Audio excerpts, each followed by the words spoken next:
वहाँ की जो खुफिया विभाग है और योगी साहब हैं वो इसको आइडेंटिफाई करे कि किसने किया। लॉ एंड ऑर्डर उनके हाथ में है।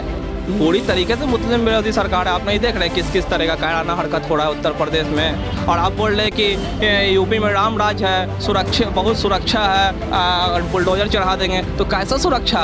ये सरकार की बहुत बड़ी नाकामी है। उत्तर प्रदेश सरकार जो है इस पर ध्यान दे, और जब एमपी सुरक्षित नहीं है तो आम नागरिक कहाँ सुरक्षित होगा। नमस्कार, मैं अभिषेक, आप देख रहे हैं NBC 24 न्यूज़। बीते दिनों यूपी के गाज़ियाबाद में AIMIM के राष्ट्रीय अध्यक्ष असदुद्दीन ओवैसी पर जानलेवा हमला किया गया। उनके गाड़ी पर 5 फायरिंग की गई। उसके बाद जो AIMIM के कार्यकर्ता वो काफ़ी आक्रोशित दिख रहे हैं। आपको हम बता दें कि बिहार में गवर्नर हाउस में आज पहुँचे हैं AIMIM के अमौर विधायक अख्तरुल ईमान। क्या कुछ कह रहे हैं जो AIMIM के कार्यकर्ता हैं वो सुने पहले। ये बताइएगा, AIMIM के सुप्रीमो असदुद्दीन ओवैसी पर कल जानलेवा हमला किया गया, आप लोग काफ़ी आक्रोशित है, क्या कहिए? आक्रोशित का मैटर, आक्रोशित कोई क्वेश्चन नहीं है। मेरा ये कहना है कि जो गांधी का देश है और जो गांधी के रास्ते पर चल रहा है, कॉन्स्टिट्यूशन को जो फॉलो कर रहे हैं, और जो हिंदुस्तान के इतने बड़े लीडर हैं, इतने सीनियर लीडर हैं, उन पे अगर गोलियां चलाई जा रही है तो मेरा ये क्वेश्चन है गवर्नमेंट से, डायरेक्ट काउंटर क्वेश्चन मैं करता हूँ कि फिर पब्लिक कैसे सेफ़ हो सकता है? जब सीनियर लीडर सेफ़ नहीं है तो पब्लिक कैसे सेफ़ हो सकता है? मैं ये कहना चाहता हूँ कि आप हमारे सीनियर लीडर को सेफ़ कीजिए और उनको सेव करते हुए हमारे पब्लिक को सेव कीजिए और देश को इस इंसिडेंट से बचाइए। इससे पहले मैंने सुना था कि प्राइम मिनिस्टर पे भी शंका हुआ था। ये सब क्या रहा? What are you doing? I want to ask question, India want to ask question to you. आप क्या कर रहे हैं? आप लोग क्या कर रहे हैं? आप क्या चाहते हैं? हमारी इतनी एजेंसियाँ क्या कर रही है? जहाँ पे उन पे गोलियाँ चली थी, इसका मीनिंग ये निकलता कि उनको बहुत दूर से फॉलो किया जा रहा था, पीछे से फॉलो किया जा रहा था। हमारी खुफिया विभाग क्या कर रही थी? कहीं ना कहीं चूक हुई है, उनमें ढील हुई है। कभी हमारे प्राइम मिनिस्टर को फॉलो किया जाता है, कभी हमारे बैरिस्टर असदुद्दीन ओवैसी साहब को फॉलो किया। जब senior leader prime minister Owaisi साहब को फॉलो किया जाता है, पब्लिक का क्या हालात होगा? आप कहते हैं कि यूपी में सब कुछ ठीक है, सब बम है, राम राज है। भाई राम राज में ये सब कैसे हो सकता है? How it is possible? I want to ask question, India want to ask question to you. ये सब क्या हो रहा है? इसीलिए हम लोगों ने, हमारे सीनियर लीडर आए हैं गवर्नर के पास और उनको एक ज्ञापन देंगे कि इस इंसिडेंट से हमारे देश को बचाया जाए। मैटर असदुद्दीन ओवैसी साहब तो हैं ही, लेकिन मेरा कहना है कि देश को बचाया जाए। इससे हमारे देश को नुकसान है, फ़ायदा नहीं है। ये मेरा कहना है कि देश को बचाइए, हमारे सीनियर लीडर को बचाइए। अरे वो सुरक्षित रहेंगे तब तो हम सुरक्षित रहेंगे, हमारा देश फलेगा फूलेगा, आगे बढ़ेगा। और ये सब जो कर रहे हैं ये सब हमारे देश हित की बातें नहीं है। और एक बात और मैं कह देना चाहता हूँ कि ये प्लान्ड वे में किया गया है। अगर प्लान्ड वे में नहीं किया गया तो फिर वहीं पे क्या हो? आप लोगों को किसने ऐसा किया? ये तो भाई एडमिनिस्ट्रेशन इसको करेगी ना आइडेंटिफाई। मैं कैसे कह सकता हूँ? हाउ कैन आई से? किसने ऐसा किया होगा? हमारे जो ऑनरेबल चीफ मिनिस्टर है, वहाँ की जो खुफिया विभाग है और योगी साहब हैं, वो इसको आइडेंटिफाई करे कि किसने किया। लॉ एंड ऑर्डर उनके हाथ में है। मैं भी तो यही चाहता हूँ कि आप पता कीजिए कि किसने किया। मान लीजिए आप 2 आदमी को अरेस्ट कर लिया, ठीक है, अच्छी बात है, लेकिन ये मुमकिन है कि 2 आदमी अकेला ही ऐसा कर सकता है? इसके पीछे क्या सर्किल है, क्या ट्रैपिंग की गई है, क्या नेटवर्क है? उस नेटवर्क को आप तलाशिए और उस नेटवर्क को मतलब पनिश कीजिए। ये मेरा कहना है कि ताकि ऐसा रिपीट ना की। वैसे जी पर कल यूपी में घटना हुई है, क्या कहिए? इसकी मैं बहुत कड़े टाइप से मजम्मत करता हूँ।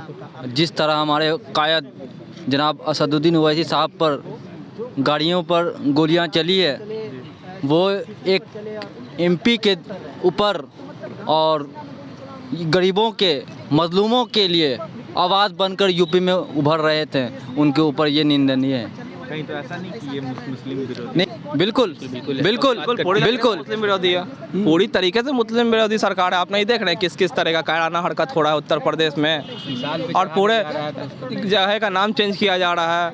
आपको मुगल सराय का नाम चेंज किया जा रहा है।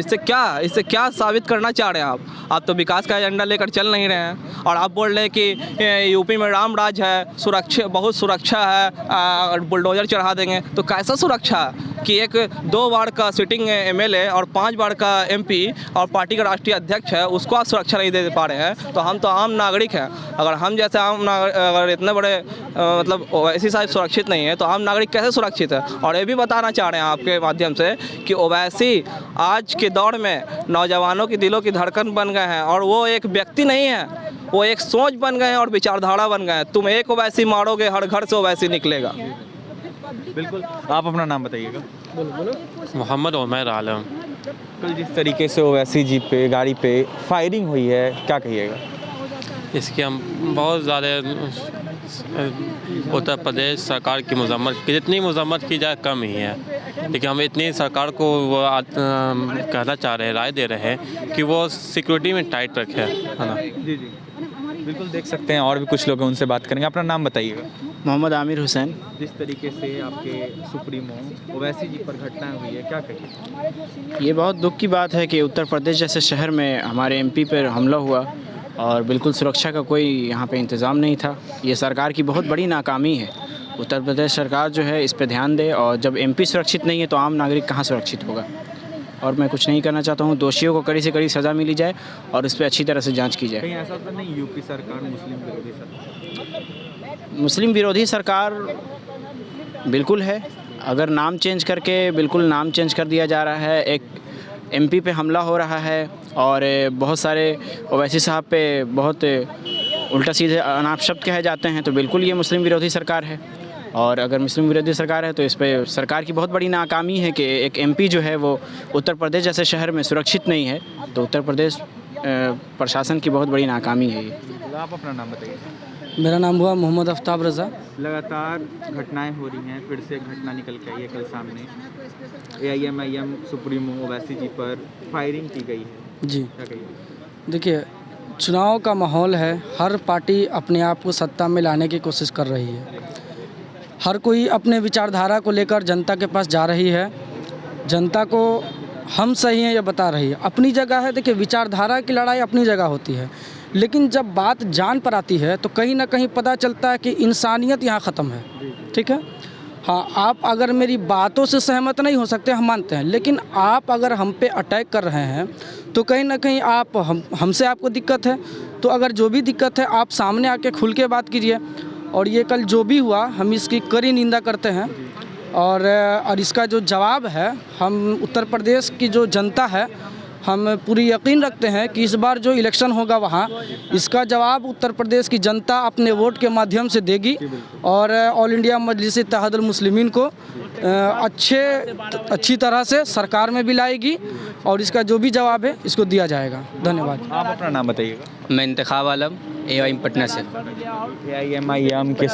AIMIM सुप्रीमो ओवैसी जी पर कल घटना हुई है, क्या कहिएगा? ये सरकार के द्वारा साजिश रची गई है और उनकी लोकप्रियता को देखकर विपक्ष जो है बौखलाया हुआ है, और ये साजिश जो है सोची समझी साजिश है। और जो लोग पकड़ाए हैं, जो लोग उसमें, उनको क्या और कुछ नहीं किया जाएगा, फिर टिकट देंगे उनको, या राज्यसभा भेजेंगे, या विधानसभा भेजेंगे, या लोकसभा भेजेंगे। ऐसा तो नहीं कि आपके ओवैसी साहब से डर रहे हैं या AIMIM से? बिल्कुल, ये ओवैसी साहब से डर रहे हैं, उनकी लोकप्रियता को देखकर डर रहे हैं लोग। और इंशाअल्लाह ये जवाब जो है, ये गोलियों का जवाब जनता अपने वोटों से देगी, और इंशाअल्लाह ज़्यादा से ज़्यादा उत्तर प्रदेश से हमारे विधायक चुन कर जाएंगे। आप किसी पे गोली चला सकते हैं, गोली चला के आप किसी का जान ले सकते हैं, लेकिन किसी के विचारधारा को नहीं मार सकते हैं। गांधी जी पे कल भी गोली चली थी, आज गांधीवादी लोग पे गोली चल रही है। हम लोग अम्बेडकरवादी हैं, गांधीवादी लोग हैं, संघर्ष करने वाले लोग हैं, और इंशाअल्लाह उत्तर प्रदेश की जनता जो है इसका जवाब अपने भारी वोटों से देगी, और देखा जाएगा इंशाअल्लाह आने वाले चुनाव में। अपना नाम बताइए। मोहम्मद सद्दाम हुसैन। सद्दाम जी, लगातार घटनाएं हो रही है, फिर से एक बार आप ही के सुप्रीमो पे हमला हुआ है, क्या कहिएगा? देखिए, अभी जो उत्तर प्रदेश में एक ढोंगी नाचा जा रहा है कि वो कह रहे हैं कि हमने यूपी के अंदर में क्राइम ख़त्म किया, ये क्राइम को और बढ़ाएं। इसको क्राइम कहाँ ख़त्म हुआ, वो तो बिहार से भी जंगल ज़्यादा राज लिया है यूपी में। हर जगह पर देखिए, बहुत जगह है इस तरह का। तो मेरे बरिस्टर OBC साहब पर जो गोली जो चली है, वो जो है सोची समझी भी वो दर्दनाक घटना थी। वो टूल प्लाजा के पास वहाँ पर रुकने का स्टॉपेज था, उस पर उससे इंतज़ार लगता है हमको कि 6 घंटा 4 घंटा से वहाँ पर से प्लानिंग बना के वो लोग बैठे हुए थे। तो ये सब है कि देखिए, आज वो है कि मेरे OBC साहब जो है संविधान को एक साथ लेके चलने वाले, दलित के, वंचित के, हिंदू मुस्लिम सब ईसाई के सब साथ को लेके चलने वाले हैं। अभी भी देखिए उनके साथ एक भी बॉडीगार्ड भी नहीं है, उनको सरकार देती है पर उन नहीं लेते हैं कि नहीं उतना का ही खर्चा करेंगे उसके लिए, मेरा उतना कम से क्या है। जैसे APJ अब्दुल कलाम आज तक एक भी कपड़े भी अपने खरीदे हैं कपड़े भी खरीद तो कम पैसे अपने यूज करते थे। अभी यहाँ एक पार्षद बन जाता तो पूरा पैसा वो यूज करता है कि चलो भाई एक फॉर्च्यूनर लूँगा, एक किताब लूँगा, इस सब का। तो इसी तरह मेरे सदर साहब हैं, सभी संविधान को लेके चलते हैं और हिंदू मुस्लिम सबको एकता का लेके चलते हैं, दलितों भाई को भी एकता। अभी भी देखते हैं कि पूरे हिंदुस्तान के अंदर में अगर दलित पर थोड़ा सा भी आँच आती है तो सबसे पहले वरिष्ठ और ओबीसी साहब खड़ा होते हैं। 143 सांसद जाते हैं दलित के। तो आपने सुन लिया कार्यकर्ताओं का क्या कुछ कहना था, काफ़ी आक्रोशित लग रहे थे। लगातार घटनाएं हो रही हैं और फिर से एक बार घटना निकल के सामने आई यूपी के गाजियाबाद से, जहां पर AIMIM सुप्रीमो पर जानलेवा हमला किया, उनके गाड़ी पर ताबड़तोड़ फायरिंग की गई। क्या कुछ कहना था कार्यकर्ताओं का आपने सुना है। साफ साफ कार्यकर्ताओं का कहना था, उन्होंने कह दिया है कि ये सरकार मुसलमान विरोधी है। और भी तमाम खबरों के लिए बने रहे NBC 24 न्यूज़ के साथ। हमारे चैनल को सब्सक्राइब करिए, पेज को लाइक करिए। बहुत बहुत धन्यवाद।